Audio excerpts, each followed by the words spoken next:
सो है guys, welcome back to my YouTube videos. तो इस वीडियो में दोस्तों डिस्कस करने वाले हैं यहाँ पर कुछ इंपॉर्टेंट कंपनीज़ को और उनसे रिलेटेड कुछ इंपॉर्टेंट अपडेट्स हैं जिसकी बात करेंगे इस वीडियो में। तो चलिए दोस्तों वीडियो की शुरुआत करते हैं। सबसे पहली कंपनी को डिस्कस करते हैं। पहली कंपनी का नाम है जियो फाइनेंशियल सर्विसेज लिमिटेड। बट इसको डिस्कस करने से पहले दोस्तों, अगर आपने अभी तक चैनल को सब्सक्राइब नहीं किया है तो चैनल को सब्सक्राइब करके बेल आइकन को प्रेस कर लो, ताकि आने वाली जितनी भी अपडेट्स हैं उन सभी अपडेट्स का नोटिफिकेशन आपको सबसे पहले मिल सके। तो चलिए दोस्तों वीडियो की शुरुआत करते हैं। सबसे पहले बात करते हैं जियो फाइनेंशियल सर्विसेज से रिलेटेड कुछ इंपॉर्टेंट अपडेट्स के बारे में। सो दोस्तों, आप सभी ने एक चीज़ तो नोट किया ही होगा कि जब से लिस्टिंग हुआ है तब से लेकर परफॉर्मेंस अगर हम देखें तो कुछ खास अच्छा है नहीं। अब उसके पीछे का एक काफ़ी बड़ा रीज़न आप बोल सकते हैं कंपनी का वैल्यूएशन, जो कि देखा जाए तो काफ़ी एक्सपेंसिव है। और वैल्यूएशन को जस्टिफाई करने के लिए कंपनी के जो ग्रोथ हैं वो भी उतने खास हमें देखने को नहीं मिले हैं। तो इन सारी चीज़ों की वजह से जियो फाइनेंशियल सर्विसेज लगातार वीक परफॉर्म करती हुई आई है। अब इन सारी चीज़ों के बाद दोस्तों कुछ चीज़ें ऐसी हैं जो कि कंपनी के वैल्यूएशन को पूरी तरह से जस्टिफाई कर सकते हैं, क्योंकि उन सारी चीज़ों के बेसिस पे कंपनी के जो नंबर्स हैं, प्रॉफिट्स हैं, रेवेन्यू हैं, वो ऊपर जाने के आप बोल सकते हैं पावर रखती हैं। अब इन सारी चीज़ों से रिलेटेड अपडेट दोस्तों एग्जैक्ट है क्या, तो चलिए उसकी बात करते हैं। सो देखो दोस्तों, फिलहाल एक काफ़ी बड़ी अपडेट है। अपडेट दोस्तों है बजाज अलायंस से रिलेटेड। आप सभी को पता होना चाहिए कि बजाज अलायंस बजाज ग्रुप की एक जॉइंट वेंचर है, जिसमें बजाज फिनसर्व है और अलायंस कंपनी है जो कि बाहर की कंपनी या फिर बोल सकते हैं फॉरेन कंपनी है। तो बजाज फिनसर्व के पास 74% का स्टेक है इस जॉइंट वेंचर का, और अलायंस के पास 26% का स्टेक है।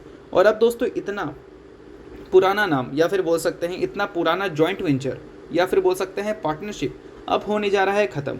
अब दोस्तों अपडेट यहाँ पर यह है कि अलायंस एग्जिट करने वाली है बजाज इंश्योरेंस जॉइंट वेंचर से आफ्टर 24 ईयर्स, और इसके बदले वो लेगी बजाज फिनसर्व से 2.6 बिलियन यूरोज़। अब एग्जैक्ट इन सारी चीज़ों का मतलब क्या है वो मैं आपको समझा देता हूँ। अब देखो, ये जो जॉइंट वेंचर है बजाज अलायंस, उसमें 76% स्टेक या 74% शायद कुछ है, वो बजाज फिनसर्व ओन करती है और अलायंस ओन करती है लगभग 26% के आसपास। ठीक है, अब वो एग्जिट कर रही है इस जॉइंट वेंचर से, तो जो रिमेनिंग स्टेक है वो बजाज फिनसर्व खरीदेगी, और इसका जो कंबाइन वैल्यू होगा वो होगा 2.6 बिलियन यूरोज़ या फिर बोल सकते हैं 26,000 करोड़ रुपीज़। अब इससे रिलेटेड और भी डिटेल्स आपको देखने को मिलेंगे, जो कि आप यहाँ पर देख सकते हैं। 26,000 नहीं, 24,000 करोड़। आप देखो यहाँ पर मेंशन देख सकते हो कि बजाज फिनसर्व जो है वो बाई करेगी अलायंस के 26% stake in Bajaj alliance life and general insurance for 24,000 crore. तो इस चीज़ को थोड़ा अच्छी तरह से भी आप समझ सकते हो। देखो, अलायंस की अगर हम बात करें तो इसके दो सेगमेंट हमें देखने को मिलते हैं, जिसमें एक सेगमेंट BAGIC, जिसको हम बोल सकते हैं Bajaj alliance general insurance company, और दूसरा नाम है BALIC, जिसका नाम है Bajaj alliance life insurance company. तो GIC यानी कि जनरल इंश्योरेंस वाला जो डिवीज़न है, उसके रिमेनिंग स्टेक खरीदने के लिए 13,780 करोड़ बजाज फिनसर्व को पे करना होगा, और जो लाइफ इंश्योरेंस डिवीज़न है उसको खरीदने के लिए 10,400 करोड़ रुपए उसको पे करना होगा अलायंस को। अब देखा जाए दोस्तों तो ये काफ़ी बड़ी अपडेट है, क्योंकि हमने तो शुरू से सुना ही है कि बजाज अलायंस कोई बजाज ग्रुप की कंपनी है। क्योंकि शुरू से इसलिए सुना है हमने क्योंकि 24 ईयर्स पुराना जॉइंट वेंचर है और काफ़ी बड़ा जॉइंट वेंचर है, तो हमें लगता था कि ये बजाज ग्रुप की ही कंपनी है। बट अभी तक की अगर हम बात करें तो ये एक जॉइंट वेंचर है, जो कि मैंने आपको क्लियर कर दिया। अब दोस्तों इन सारी चीज़ों के बाद जियो फाइनेंशियल सर्विसेज क्यों हाईलाइट हुई है, तो इसके पीछे का रीज़न ये है कि अलायंस फ़िलहाल बातचीत करती हुई नज़र आ सकती है, या फिर बोल सकते हैं बजाज से एग्जिट कर वो जियो फाइनेंशियल सर्विसेज के पास जा सकती है इंश्योरेंस सेक्टर के लिए। ये काफ़ी बड़ी अपडेट है, क्योंकि कहीं ना कहीं जियो फाइनेंशियल सर्विसेज का जो मेन कॉम्पिटिटर था वो बजाज फाइनेंस बजाज फिनसर्व ही था। अब उनसे अगर कोई बड़ा फर्म एग्जिट कर जियो के साथ जुड़ता है तो अल्टीमेटली ये काफ़ी बड़ी गेम चेंजिंग मूव होगी जियो फाइनेंशियल सर्विसेज के लिए, और एज वेल एज बोल सकते हैं बजाज फाइनेंस या फिर बजाज फिनसर्व के लिए। बट फाइनेंस और फिनसर्व की बात करें तो मुझे नहीं लगता कि उनको उतना बड़ा प्रॉब्लम इससे होगा, क्योंकि ऑलरेडी उनका मार्केट में नाम है। जैसा कि मैंने बताया कि हमें तो लगता था कि बजाज अलायंस जो है वो बजाज ग्रुप की ही कोई कंपनी है, बट अभी पता चला वो दो कंपनी के बीच का जॉइंट वेंचर है। बट इससे जियो फाइनेंशियल सर्विसेज को तो डेफिनेटली फ़ायदा होगा, क्योंकि अलायंस का नाम जब उसके साथ जुड़ेगा तो अल्टीमेटली क्या है कि उनके पास कस्टमर बेस काफ़ी ज़्यादा आ सकते हैं इंश्योरेंस सेक्टर के लिए। और दोस्तों अभी रिसेंटली एक चीज़ भी हमने कवर किया था, ये बजट पे सिर्फ इनकम टैक्स की न्यूज़ ही पॉपुलर नहीं हुई थी, उसके साथ एक और पॉइंट पॉपुलर हुआ था, और वो ये था कि फॉरेन डायरेक्ट इन्वेस्टमेंट के जो लिमिट्स थे वो बढ़ा दिए गए थे इंश्योरेंस सेक्टर के लिए। पहले ये नंबर 74% का था, अब ये नंबर को 100% कर दिया गया था। अब इसका मतलब क्या हुआ, अब देखो इंश्योरेंस की जब हम बात करते हैं तो ये एक हाई कैपिटल बिजनेस है, तो यहाँ पर कंपनीज के पास बहुत ज़्यादा पैसे होने चाहिए, तो इसके लिए वो फॉरेन डायरेक्ट इन्वेस्टमेंट ले सकती है। बट पहले जो ले सकती थी वो 74% तक ले सकती थी, अब 100% तक भी ले सकती है, यानी कि बाहर का पैसा पूरा का पूरा किसी भी इंश्योरेंस कंपनी को खरीदने के लिए सूटेबल है करेंट बजट के हिसाब से। और ये एक तरह से देखा जाए तो काफ़ी बड़ी मूव है, क्योंकि इस न्यूज़ के बाद ये चीज़ तो क्लियर हो गया कि इस बजट से किसी को फ़ायदा हो ना हो, बट जियो फाइनेंशियल सर्विसेज को फ़ायदा हो सकता है, उनकी बिज़नेस की शुरुआत हो सकती है इंश्योरेंस सेक्टर की वजह से। तो एज ए इन्वेस्टर आप इन सारी चीज़ों को चाहो तो नोट डाउन कर सकते हो। और आपको क्या लगता है इन सारी चीज़ों के बाद बजाज फिनसर्व नहीं, जियो फाइनेंशियल सर्विसेज का परफॉर्मेंस क्या हो सकता है इन फ्यूचर? सो दोस्तों वीडियो में आगे बढ़ते हैं, बात करते हैं वेबिनार से रिलेटेड कुछ इंपॉर्टेंट अपडेट के बारे में। सो दोस्तों ऑलरेडी हमने डिस्कस किया है कि 23 मार्च को हम एक वेबिनार को कंडक्ट करने वाले हैं, जहां पर कुछ इंपॉर्टेंट चीज़ें मैं आपको सिखाने वाला हूं जो कि आपके स्टॉक मार्केट जर्नी के लिए काफ़ी ज़्यादा यूजफुल रहेंगी। काफ़ी सारे लोगों ने इससे रिलेटेड क्वेरीज की है, काफ़ी सारे लोग ऑलरेडी इनसे जुड़ चुके हैं और जुड़ने के बाद काफ़ी कम सीट हमारे पास अवेलेबल है।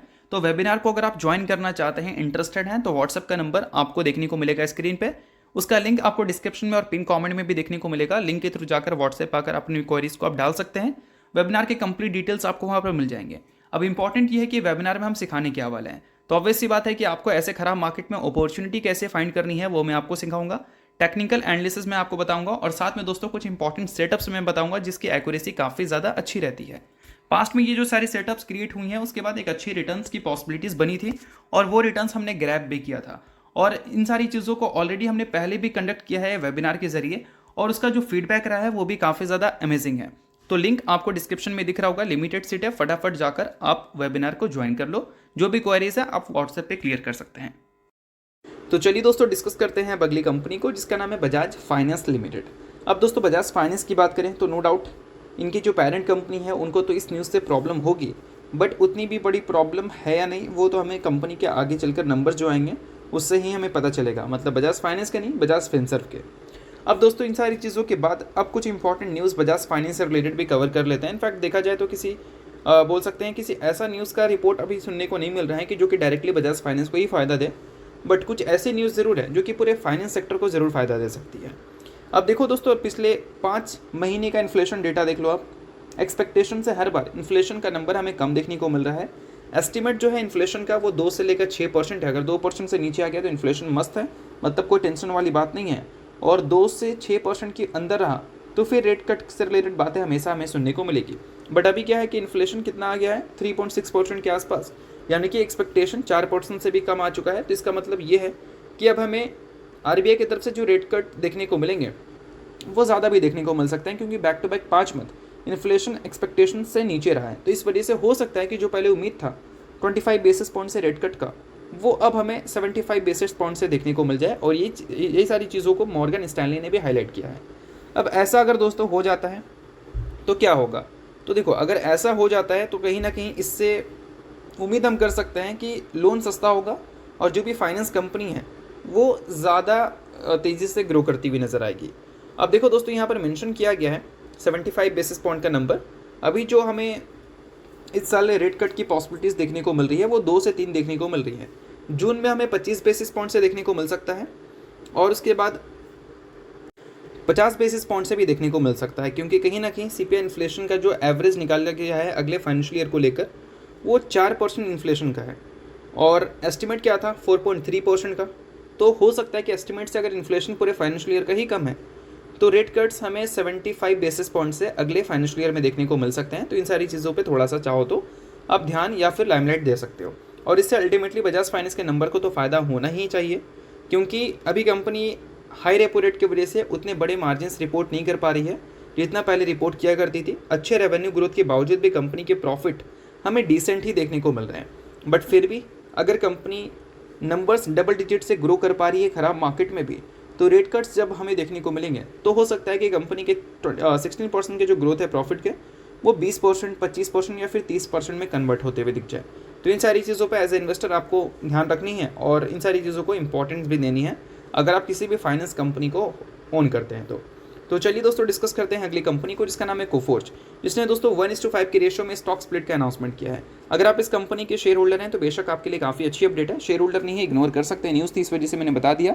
बाकी किसी भी तरह का बाय सेल या होल्ड रिकमेंडेशन नहीं है। तो चलिए दोस्तों, ये सारे कुछ इंपॉर्टेंट अपडेट थे कुछ इंपॉर्टेंट कंपनी से रिलेटेड जिसकी बात की हमने इस वीडियो में। होप करता हूँ वीडियो आपको अच्छा लगा होगा। वीडियो लाइक कीजिए, पहली बार सब्सक्राइब कीजिए। वीडियो के लिए बहुत बहुत शुक्रिया।